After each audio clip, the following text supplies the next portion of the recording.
to St. Richard of Chichester Parish in Barnesville, Pennsylvania, in Schuylkill County. My name is Father Eric Tolentino, and thank you for joining me for my Cooks with Collars video. My inspiration for this recipe comes from when I was a kid.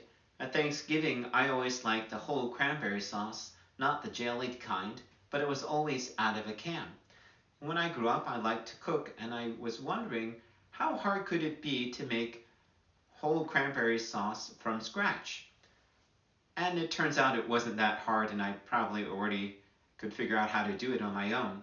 But then it struck me too, if I'm going to make fresh whole cranberry sauce, why make just a plain one? Why not make something special? So I looked up a recipe that was kind of special, but in the years past I have since lost the written version of it, but I basically know how to make it. So what I would like to share with you is my inspiration for a special fresh homemade whole cranberry sauce with crystallized ginger and orange sauce, and also with Grand Marnier. And the Grand Marnier is just the ticket that makes it. Let's get down to it. So first off, these are the ingredients that you'll need. You'll need 9 cups of fresh whole cranberries. You should wash and rinse them, remove any stems that are in with the whole cranberries, and let them drain. You'll need 3 cups of sugar, 3 cups of water, 1 cup of chopped crystallized ginger, fresh orange juice from 4 oranges, about mid-size. I strongly recommend that you use fresh orange juice because there is no substitute. And then, of course, you'll need some Grand Marnier, about 1 cup. I'll also add some additional Grand Marnier once I'm finished cooking the whole cranberry sauce. Now let's get cooking. For the first step, you're going to combine the water, the 3 cups of water, with 3 cups of sugar to make a simple syrup. Bring it to a low boil and let it boil for a few minutes until you get your simple syrup. While the simple syrup is coming to a low boil and we wait for the sugar to dissolve, cut the oranges into half. Use a paring knife to shave some of the orange rind to make the orange zest. Juice the 4 oranges, and you should get about 1.5 cups of fresh orange juice. After juicing the oranges, you should have about 1.5 cups of fresh orange juice. Now, slice the orange zest, which should give you about 2 tablespoons. The fresh orange juice combined with the orange zest will give our cranberry sauce an amazing orange flavor. We're ready to put everything together.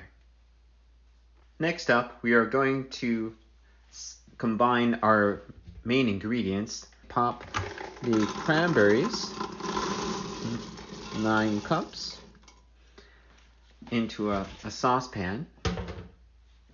We're going to pour in our simple syrup, like that.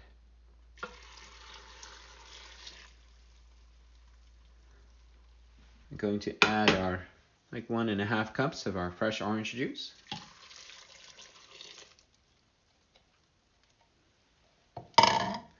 Our crystallized ginger. You can adjust the crystallized ginger to taste. Some people like a little bit more ginger, some less. I like a little extra. Then I'm going to add our orange zest. Just going to stir it up. Okay, we're going to stir in our 1 cup of Grand Marnier. Again, ordinarily I would cook it on the stove top at a low simmer. You have to watch it uncovered or partly covered initially so that all the Grand Marnier doesn't evaporate until the whole cranberries are split. Again, if you overcook it, it'll become more jellied, and I like it more whole cranberry style. just to speed things up a little, I'm going to use my pressure cooker to cook it, and we'll show you the results at the end. Cool thing with a pressure cooker is it takes less time and I don't have to do a lot of stirring. If you have a pressure cooker, I'm just going to set it for about 5 or 6 minutes. Again, you can cook this on a normal stovetop. I'm just going to try to save a little time with a pressure cooker. See you in about 5 to 6 minutes.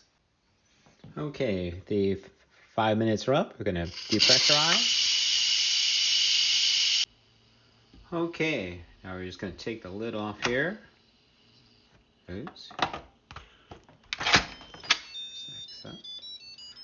We're just going to spoon some of the orange cranberry sauce out, like so. There you go. Should be a nice bright red color that you can't get usually from the canned. Well, that's all, folks. I hope you enjoyed the recipe. Some serving suggestions. Usually right after cooking it, I like to taste it first while it's still a little bit warm. And then before you serve it, you should chill it down because it's quite hot actually after it's done cooking. To chill it down so you serve it chilled. And for the portions that I serve, I'll pour a little extra Grand Marnier in there just to give it a little extra bam for that Grand Marnier so you can enjoy the flavor, because most of the alcohol boils off while you're cooking it. And you could also sprinkle some extra chopped crystallized ginger on top, just as a little bit of garnish there to give it a little extra decoration. So I hope you enjoyed the recipe. I hope you have a chance to try it out. It's not difficult to make at all. It also has a wonderful orange cranberry smell mixed in with Grand Marnier. It makes the house smell wonderful. And it also whets your appetite. So that's all, folks. Thank you very much for your time. I hope you enjoy the recipe. A bon appetit. May God bless you and keep you. Take care. Goodbye.